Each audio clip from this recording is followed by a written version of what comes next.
Good morning, good afternoon, good evening, wherever you are. Welcome to this edition of Insights with Ben Chodor. I got to tell you something. This is going to be one of my favorite interviews. And I know this before it happens because the title of the book is Swagger. Who doesn't love swagger? Unleash everything you are and become everything you want by Leslie M.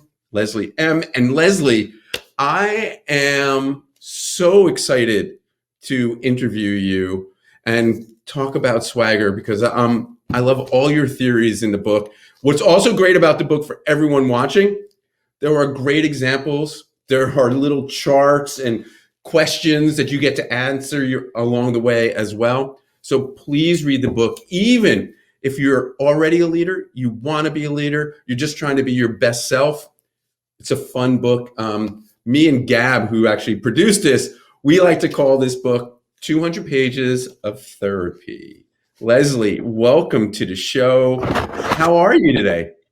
I am so good. I'm so good. Like I get to do this today. I mean, So who doesn't love that? all right, before we even jump into the book, what prompted you to write the book? Like, when did you realize, all right, I'm a coach, I run an organization, I'm going to put it together and write a book and teach swagger to everybody? With my training company, I was traveling the world and working with different cultures, different companies, people at all levels. And we were doing skills training. So presentation skills, communication, leadership, creativity, and so on and so forth. But I knew instinctively that the only way I was going to get people to sort of really truly onboard the learning and make change was to really have to get into their kishkas. You have to, yeah, they have to want to open their hearts and minds, and you have to deal with the real them. You have to get past all of that persona, all of that exterior crap, or you're not going to get any real results, right? There has to be an emotional, visceral experience. So that was always part of my focus. And what I discovered throughout that journey of delivering this kind of training was that when you could get past people's exterior and into the real them, past that persona, and get them to reveal who they really were, Right. people lost their minds. I mean, the person lost their mind because they saw just how amazing it felt and that they were tapping into power they didn't even know they had. But the people around them would also go, "Oh my God, you were so much better. Or that was so much more powerful. Or I've never seen you like this. Or that was amazing." And I would watch the magic that would happen and the feedback that I would get after about it having been life-changing and so on. And in those moments when I would see people taking those risks, because it felt really, really risky for them, and stepping, out of that comfort zone and into that place of fear and vulnerability, I would always get emotional. And I could see the moment I could see that the crack and they would start to come out, I'd go, "Yes, there it is. There's your swagger. There's that thing." And I was calling it swagger because I wanted it to feel powerful for them. Right. I wanted them to understand they were tapping into something that was truly badass, but the badassness was them, was who they were. It wasn't coming from anything external. It was coming from the internal. And and then I would sort of quantify it, or qualify it rather, by saying, I'm not talking about that show-offy, in your face, Right. peacocky thing. I'm talking about swagger as the ability to manifest who you really are and hold on to it in the face of all of that psychological crap that's going to come for it, regardless of the situation or environment. And that's when I realized I need to focus just on this. This is my place of purpose. Have you always called it swagger? Like, when you first started doing your in-person, did you have another term for it and slowly moved to the word swagger, or has that always been Leslie's thing? I used to tell people to fly their freak flags high. I Okay. used to tell people to keep it real. It was always that. It was mixed up, but I think swagger was hitting the nail on the head for me in terms of my redefinition of it. It was that badassness, the true power. Because Yep. listen, everybody comes into the world a swagger filled badass. It's Yep. it's the world that beats the crap out of us and makes us doubt all those things that are magical and special about ourselves. And I wanted people to get it back and to know that Right. they already had it, right? So it just felt like the right word for me.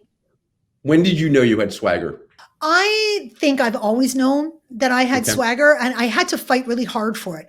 But I was very fortunate to be raised in a family by incredible parents Sure. who um, who I mean, you reinforced. praise your mom a lot in the book. Yeah, So, like she really reinforced that all of the things that were wild and crazy about me, because I was really a difficult child, perception wise, I was difficult. I was not conventional. I was precocious. I was hyper. I was a rule breaker. I got into all kinds of trouble, all of that stuff. I didn't follow any traditional path in any way, shape, or form. And the world really tried to force me to assimilate and to capitulate and to behave myself. And I refused. And it was not easy, because you can imagine the world really gives you a beat down. It really yep. does. But I knew who I was, and I knew what drove me. I've always been driven by love. Nice. There's not a mean bone in my body. All I want is for everybody to feel good and feel powerful. I was always for the underdog, and all of that stuff. And I understood how difficult it was to hold on to that in the face of all the psychological crap that was going to come for it, Yep. and not to mention the physical crap. I mean, you're going to get bullied, you're going to get Yep. all of those things. But I fought hard to stay true to who I was. And it served me incredibly well, like long run, right? It's a long game. There's a long It, game, this it, life. it is a long game. I feel, it's very similar. I feel like I have a very similar background because school tried to put you in a box. Didn't Mm-hmm. It wasn't individual, right? They wanted me to be like everybody else, and I wasn't. I was always hyper, right? A lot of energy, was a rule breaker. I had more creativity than I did, we'll call book smarts. Yeah. And they try to make everyone the same. And I think one of the things I'm most proud of myself is that I didn't succumb to that. I didn't change my inner who I am. I mean, not everyone loves that I have not changed the inner me, but I'm very true to myself. And I love that when I was reading the book, it's like half self-reflection and half professional growth. And Mm-hmm. it's nice to go back and for me to read something and go, wow, I feel pretty good that this is what I did. And reminder, because Yeah. as you grow in your career, you start to sit there and go, I want to be more like, should I be more like everyone else? Should I be what they Mm-hmm. expect me to be Yeah. as a leader?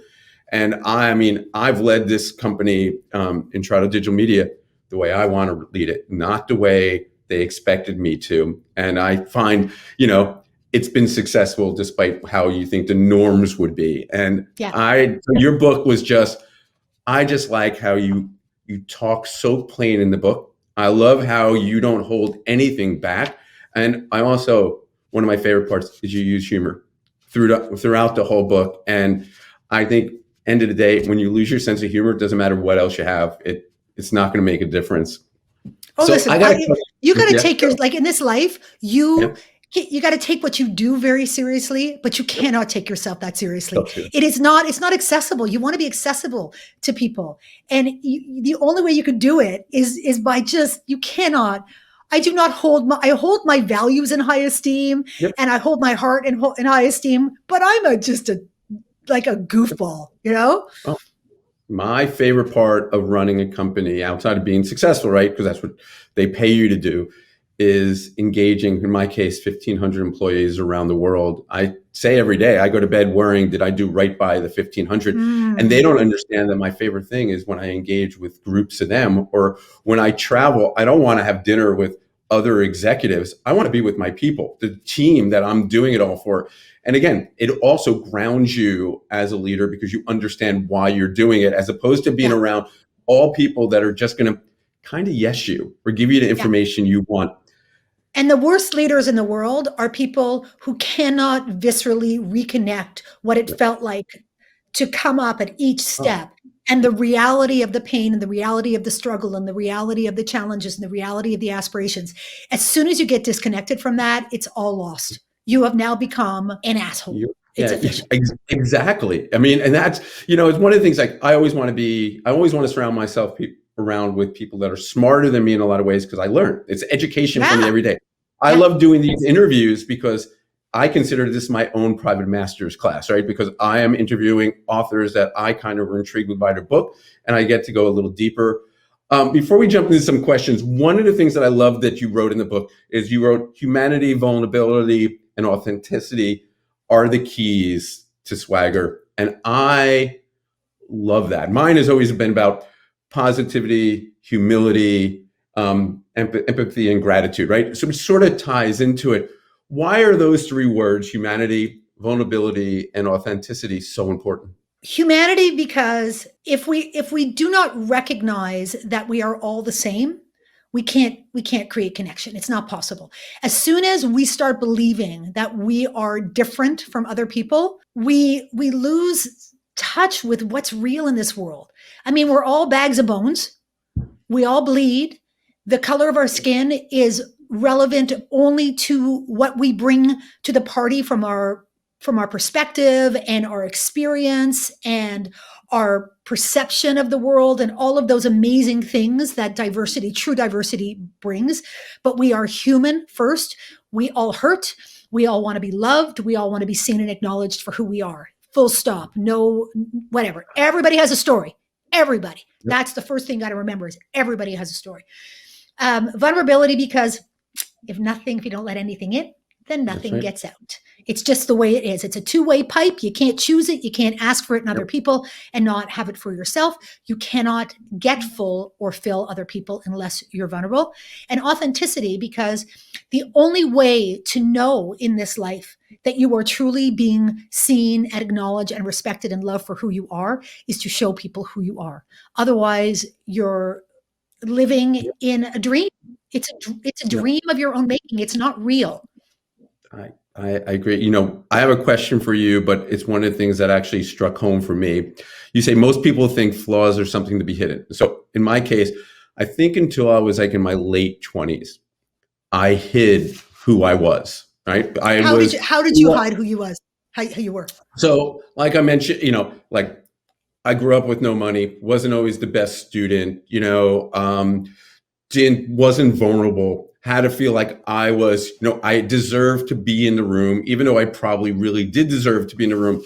I didn't think I was worthy to be in the room because maybe not the same pedigree, not the same education, not maybe theoretically not the same book smarts. I always thought that I didn't deserve. Something clicked in my late 20s and it made me like, no, this is who I am. It's okay that my family had no money, and it's okay that I put myself through college, and it's okay that I didn't fit into a box, and it's okay all these other things. And actually, it actually made me better because it taught me what are my secret powers. I'm really good at judging people, right? I have grit, I have vulnerability, right? I have passion, and it allows you to know who you are. And once you share it, the world opens up to you. And as an entrepreneur, my businesses that I started after 28, 29 were so much more successful because I was who I was. Why do you think so many people try to hide their flaws instead of saying, hey, these are my scars, these are my pockmarks, this is who I am, embrace me? I think most people are afraid that people won't. We're so afraid. We're so rooted in fear and insecurity, and we just want to be loved.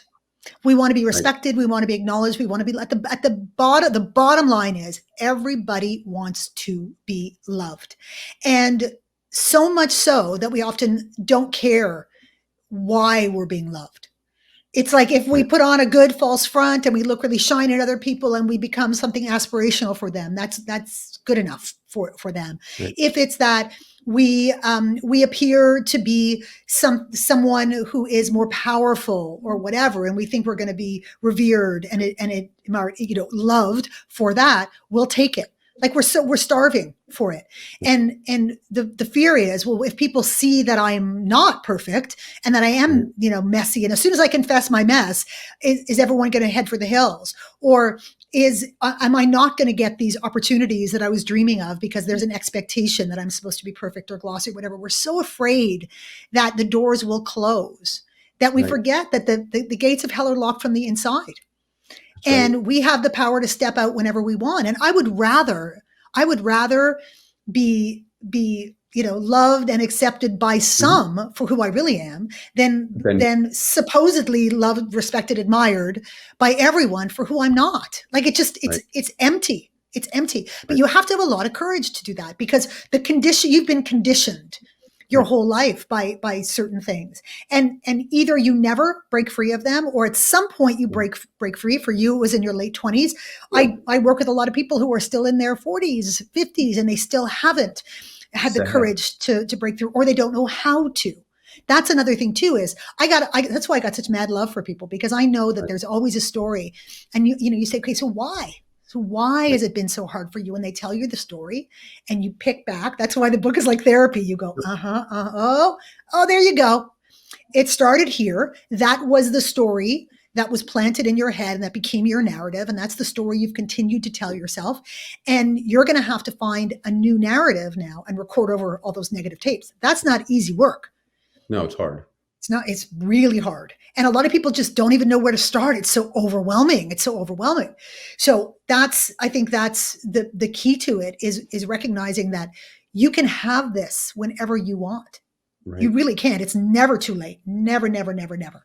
Right. So, you know what? You also mentioned in the book, and I mentioned that I think I'm good at reading people. Is do you really, when you get people to speak, when you're doing it in person, and they stand up and they pick out of the jar and they read whatever, or they tell the story they sell, can you really tell by looking me in the eyes if it's a true me? Like Yep. what is this secret power you have, and what makes it? Like, what do you look for? I don't know. I don't know if it's because I've always been deeply empathetic, because I love human beings so much and I pay attention to them. If I just have really highly tuned antenna. I don't know what it is, but I've always been able to smell bullshit. I've Right. always been able to see what people are trying so desperately to hide because it looks like pain to me. It's almost Right. like people are like when you look at those heat models of people, I kind of see Yep. people like that. I can see what is exterior and what is that next layer down and what's deeper in.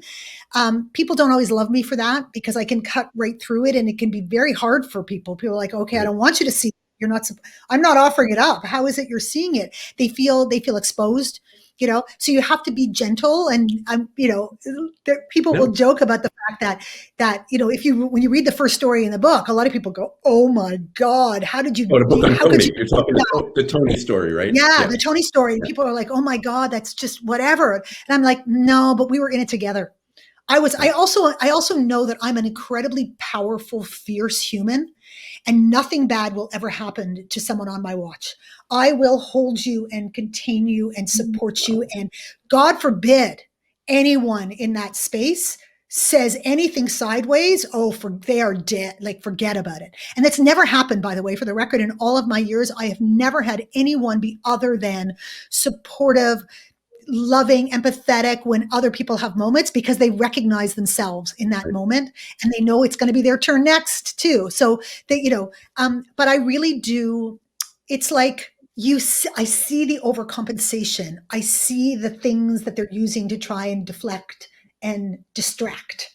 I Right. see what is not human behavior. It's persona behavior. It's the trappings of people. I know right away whether that would be what that person would be like if we went out for dinner, we hung out and Right. and drank or whatever. I could tell right away. And so it scares the crap out of people, but it's a very useful superpower. I, Very useful.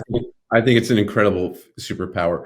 One of the other things that I love that you put in the book is, you hate the term "fake it till you make it," right? Even though, if you listen to most motivational speakers and common knowledge in business is, hey, dive into it, fake it till you make it. Eventually, you're going to learn it, and then it will become you. Faking it has always scared me because I think if I'm me, I'm me, right? But if I fake it, I'm always, when I'm faking it, going like, oh, they're going to know I'm faking it. I mean, I, Uh-huh. I can't do this.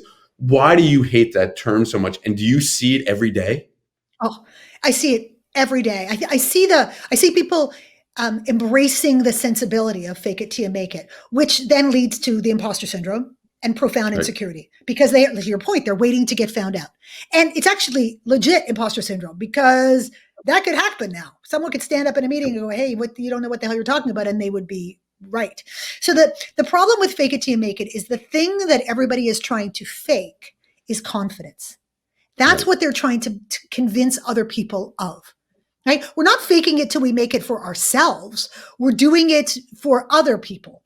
And we're like in hell while we're doing that. Right? It's a terrifying place to be. The problem with that, though, is the only way you can experience legitimate confidence is as a result of competence. Right. Only by doing something over and over and over again and convincing your pretty Yep. resistant brain that I got this and I can do this in a bunch of different situations. You could throw me in different roles and I can handle it. I got these transferable skills. I'm pretty much good to go. Only then can you go, yeah, I got this. I'm good. And that shows as confidence. Right. When you fake Right. it till you make it, you're, first of all, limiting your ability to learn because you're so busy telling everyone, I got this, I know it, I know how to do it, I got it, that now you can't go and admit to people, actually, I got a lot to learn. And I'm wondering, you very incredibly wise, smart person, more experienced than me, could I sit at your feet and would you help me to be better and smarter and more adept and more capable? And then, of course, if you're really smart, you then go and tell everybody else how this amazing person helped you to be better and smarter and all the rest of it. So you're not only validating your own now greater expertise, but you're explaining how you got to there. And who the hell are we kidding? It's as if we think we all came into the world having all of this competence. No, Right. we are where we are in our journey and we need to learn how to own it and say, I'm a badass right here. 2 years ago, I was not a badass right here. I am Right. now. And in 2 years from now, or whatever it is, I'm going to be badass there. But it's going to take me some time. But here's why I'm all in. Here's why I'm so smart. Right. Here's why you include me. And here's why you should give me the opportunity.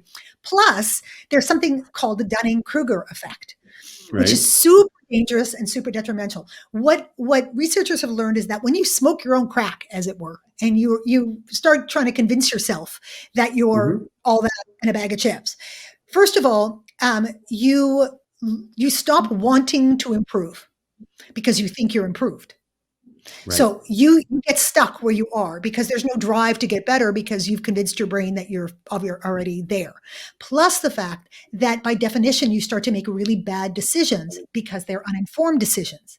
You don't Right. go to other people for their input. You think you know everything. And there's all kinds of really dangerous ramifications. So I say, feel it till you find it. Don't Right. fake it till you make it. Right. And don't worry about confidence. Confidence will come. And once you have true confidence, it's unimpeachable, it's unignorable, it's unshakable. In the meantime, go to self belief. Right. Self belief is that feeling that I can step off the cliff Right. and I am not going to die. You know, things might happen. There could be an adventure. There could be a few perils. I might get a few cuts and bruises on the way down, but I'm not going to die. Because Well, every time you want to change or grow or evolve in this life, you're by definition punted out of that place of confidence, right? You're back to a place of, I got to gain more competence. And if you're trapped in that model, you're going to be very reluctant to do that. But if you have self belief, you're like, bring it. I'm all for change. I'm all for growth. I'm all for risk. You know, let's do it. You become right. way more But fearless. in some ways, so Leslie and I were talking before. We're both into boxing, right? So it's one of our passions. It's sort of like that. You know, it's getting hit. You know, it's gonna Yeah. hurt, but it's going to make you either smarter or it's going to make you be able to handle pain a little bit more. But it will change who you are and how you react. So I got a question, just a little bit off topic. When we were just talking about that, somewhere in my mind wandered, and I was thinking, is it as much nature as nurture that will make someone have swagger, or is it truly going to be learned, or is there a combination? This is what I'm born with because of who I am and how I'm wired. This is because of the love I was given to my family, or is there a combination of it? I think we are all born with swagger. You ask any Okay. little kid, they'll tell you they're smart, they're beautiful, they're amazing, they're strong, they We can be knock the anything. They swagger can, out of people. we knock Society it out of knocks it them. out of you. That's right. And so Hmm. it all depends at what point and to what degree. Are there, you know, swagger interventions in your life that help you hold on to it? Or are you told from day one that you're too big for your boots, or you're not really that smart, or you're not really that great, or quiet down, or what I mean, like all of those messages that you're going to get, even from your family, even from people who love you, who, as you and I both know, are just trying to protect you and make your life easier, but it doesn't really help you to get those messages of assimilation and blending in and, norms. Is it that when you go to school, you get it from teachers, or you get it from your friends, or your first boyfriend, girlfriend, or your first, teachers, or university, or college, or job, or whatever? Everybody takes their hit, and everybody has an opinion about how you should be. And you know what? If you look back on your life, wherever you are currently at stage, you look back on the life and you ask yourself, how many of those opinions really mattered? Like today, I heard all of them. They all affected me. They all hurt me. They all impacted me, made me feel insecure in the moment. Oh, but do I even remember who those people are today? Did what they have to say matter at all? It's perception. It's about who they are.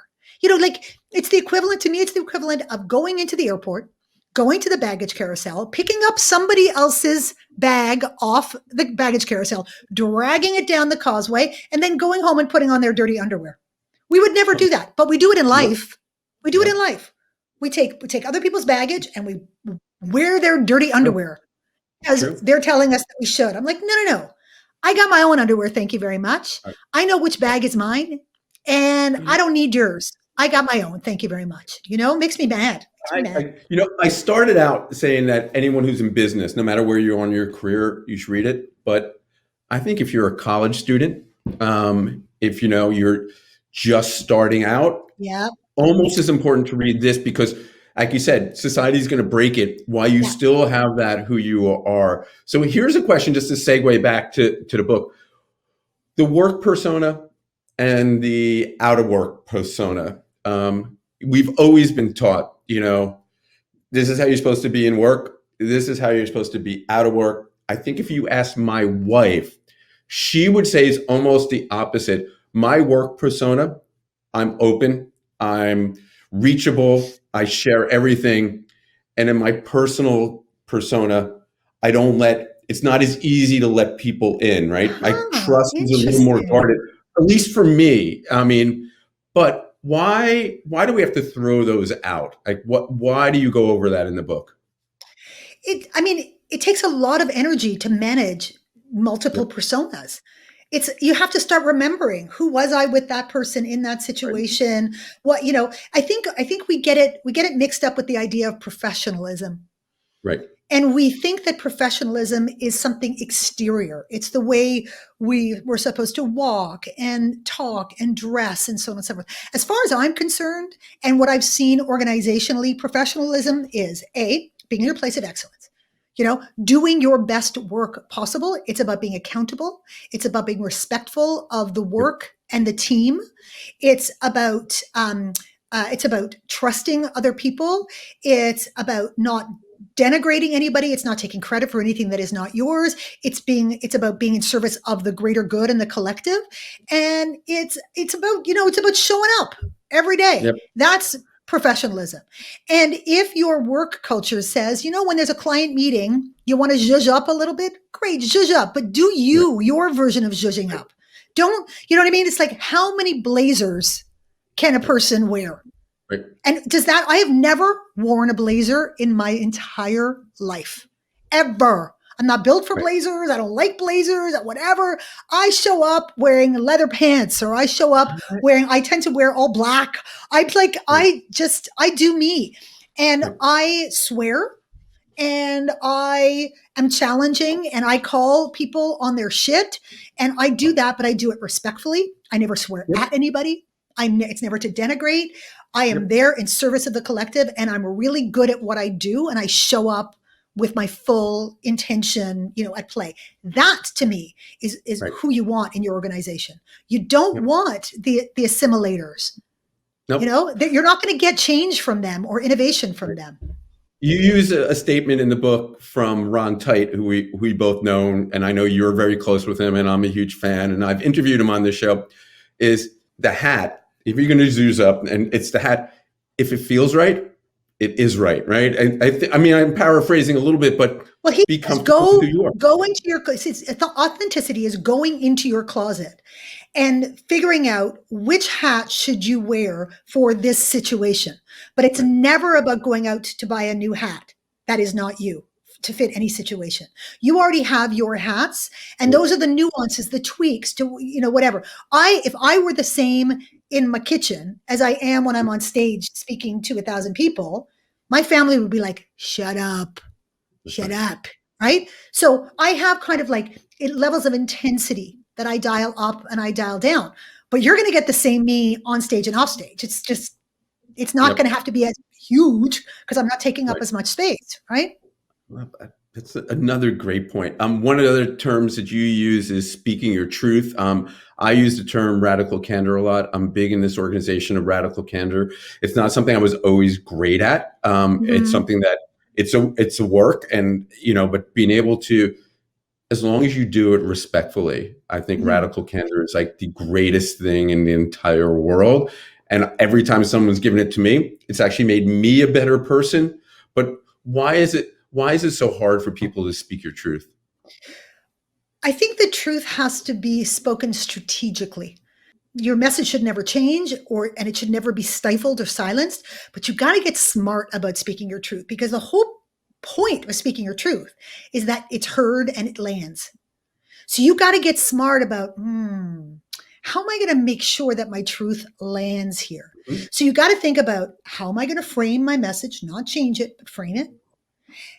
When should I speak it? In what situation and to whom? Because you can take your truth and look at a whole bunch of situations where you're Yep. trying to speak the same truth and go, not going to land here, but if I say it here to that person in that way, it's going to be heard and it'll have the same impact, right? So you got to think about, that's why truth, intention, and self-belief come to work together, because truth is the what, and the truth, if your truth is not good for the collective, ain't nobody gonna have time for it. Your truth can be good for you and good for others. It's just about how you frame it. So if you're unhappy with a leader, for example, and they're not getting Mhm. the best out of you, and you got a gripe, you got a problem, you got a thing, right? You could either go in and say, "Hey, I don't like the way that you're leading me. I think that you need to change this, and I don't appreciate that, and I have conflict with you here, and that's not working for me." Blah, blah, blah. Sure, spoke my truth. Suck it. Okay? How's that going to go for you? Not so well. But if you go in and you say, "Hey, I know that what you're trying to accomplish with this team is to get everybody to bring their best stuff to the table, Mhm. because I know this team is trying to accomplish great things. And there are some things that are holding back my best work. And I wanted to be able to have a conversation with you about some of those things to figure out how we can better work together to make sure that I can bring all my best stuff to serving this mission that we have." Is the person not going, oh, Wow. okay, you have my attention now. Okay. And then you have to make it about, not about you do this, you do that. When I'm in a situation where this happens, I feel like I can't speak my truth so well. Or when I'm in a meeting and this happens, it's really hard for me to get a word in edgeways. Or how can you help me with that? Can you help me with that? Right. That's Right? incredible. I think that's awesome. All right, I got two more questions for you. One is I always thought, swearing in the workplace was a no-no. Why is Mm. swearing so awesome?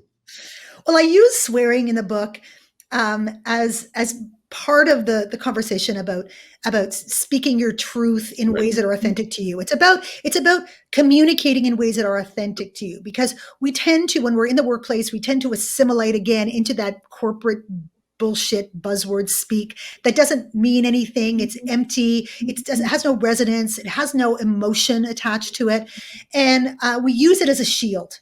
We use it as a way to not have to put our stake in the ground. Right. And one of the ways that people try and control us or judge us or force us to conform is by saying, language, like your language. Well, if I'm not swearing at someone, Hmm. And if I am playful with my language, and if I am not actively seeking to offend in any way, shape, or form, Right. then why is your level of tolerance or acceptance, why does it have to be my level of tolerance or acceptance? What if there are words in your vernacular that I don't feel comfortable with? What if I'm going to make it up. What if I'm an atheist and you Yep. make reference to things that are liturgical? Religion. Yeah. Do I get to? No, of course not. I would. That's your choice of language, and it's the way you express yourself authentically. Also, I think that as a woman too, we are. It's a control mechanism. It's like ladies shouldn't swear, and I've been told that, Right. Leslie, you really shouldn't swear. It's not ladylike. I'm like, oh, you know what I have to say about that? You can imagine what comes out of my Yeah. mouth when people say that. I also think that there's a lot of misinformation around Right. swearing, that people think that it is something bad and offensive, and that people who swear are less intelligent. Well, in fact, there's a ton of research to prove that people who swear are actually more intelligent because they have a greater grasp of the English language Cool. and the breadth of it. Um, Uh, Organizations and cultures that are comfortable with swearing are considered to be more trustworthy. The mhm. people who swear are considered to be more open and authentic and trustworthy. So we want to be part of those communities where that's okay, that you can choose Mhm. to or not to. Um, and it also is incredibly great for relieving stress and It is. frustration and even physical pain. There have been studies done to prove that being able to go, can I swear on this show? Am I allowed to swear on this show? Yes. I don't. Okay. Yeah. To like, if you're really frustrated with something, you don't swear at someone. You go, for fuck's sake, I'm so frustrated right now. Fuck. It actually serves to physically release the stress and will cause the cortisol in your brain to diminish. It lessens cortisol. So there's so many good reasons for it. And it's yet one I, more thing that people are trying to do to control who we are and to get us to quote unquote behave ourselves. right. I can't wait to play this part for my wife so I can finally say to her, look, I am more intelligent than you because I curse a lot more than you. Which is Remember so what far from the we truth. just talked about speaking your truth and framing I it. know. So I know. I you could say, know. So I isn't give it you that. interesting, babe? I just learned Yes. that. That's exactly how it will not go down. But so last thing is, I guess with everyone's swagger, it can slip. Or my analogy would be like, how do you know when you need a tune up on your swagger? Well, I think if you find if swagger's a journey and it's Yeah. ongoing, it's going to take a long time. I still work on it all the time, but because I have so much awareness of it, I can tell when it's slipping. I can tell when the old thoughts are coming into my head or the old behaviors, or when Right. I feel like I wasn't myself in a situation. I when that happens, I really try and change in the moment. I catch myself in the moment and I drop the bullshit. In the moment I go, what's happening to me? Or I'm very aware of what's causing that, what's triggering that in me. I Um, see. I think there are ways when our swagger slips, often it manifests in we have a slump in our self-belief. Yep. Our insecurity starts to flare, the fear starts to flare, the self-belief is kind of out of whack and stuff, and we start to all the voices start to come back in. Oh, I don't know, and I should have, and I could have, and I didn't, and all the rest of it. And there are really easy ways to counter that very, very quickly. In the book, there's all kinds of exercises that you can go Oh yeah. back to, right? That's why I actually created a 40-page companion workbook so that people can write in the book or they can do it in the workbook so they can keep it and refer Yep. back to. So once you've done the work is there. The work is proof. You can go back to the work. But also things like when you're feeling like, for example, you don't have a ton to offer, that someone's giving you a knockback and you took a blow to your confidence. Yep. Go find somebody who would benefit from your stuff. Go find somebody to mentor quickly. Go offer to help somebody Yep. quickly, and remind yourself of just what a badass you are. Um, do something that you're really good at for yourself. Take some time away and just reconnect with, like, oh, I'm so good at a whole bunch. Look at me, I'm such a badass. It's amazing. I think you can also revisit. I call it like the swagger resume. Right. Just take a little accounting of yourself. wait a second. I'm, I've done this and this and this and this and this. I also use my grandmother's advice, which was always from whom it comes. So when you're feeling low as a result of somebody else's behavior, you got to ask yourself, who did that come from? Right. Because if no one can take our power. We can choose to give it away, but nobody can take it. Right. And if we put down the shutters on the power buffet and we say, no, no, no, you cannot come snacking now. I will not allow you to have little bites of my power. Then you can just say, you can put your little hands through the metal bars, but you can't have it. So my attitude when people come for me, I go, you do you, boo. You do you. That's all good, and I'm going to do me. You take your stuff over there and stuff. So there are so many ways that you can kind of ignite it. Sometimes laying low is good. Just conserve your energy for a little bit. Just be in love with yourself for a hot second. Just easy. It's hard. We know as boxers that the 8th round is much harder than the first round. So if we don't necessarily want to go into the 8th round when you're not feeling your best. If you don't have to, just go back and you go, let's recover a little bit and go back to the first round. And I think we all know when we're being full of shit. Yep, we all know. I also love in the book you talk about being, everyone is a flawed badass, and I got to say something to you, Leslie. You are a badass. This book is incredible. I cannot wait to start sending this to some people. Everyone in my organization knows that I send them books, and this is definitely top on the list. Thank you so much for sharing part of the journey with me and with the audience. And we really appreciate it. This was actually, I can say this was so much fun. And it was in a lot of ways very cathartic for me too. So I enjoyed it. And I wish you nothing but success and happiness. Oh, you're such a sweetheart. Thank you so much. I love the fact that we just could be real. Yeah. We're friends now. We had a conversation. We're friends. Mm-hmm. All right. Wow. See that? I'm going to tell Ron that you like me too. So we'll see what happens. All right. But you have to say that you like me more than you like Ron, which is never. I listen. Like I told Leslie a story at the very beginning is that I never walk up to speakers, and I was speaking at a conference, and Ron Tite was speaking at a conference, and at the end of his session, I literally walked up and I fanboyed and said that I thought you were great, and then we became kind of friendly. And I feel now, if you were speaking, I would have walked up to you and said, there was another guy that first time I did it, forget about him. This is who I should have done it with the first time. Thank you, Leslie, and have a great, great rest of the year. Oh, you too, Ben. Thank you so much for having me.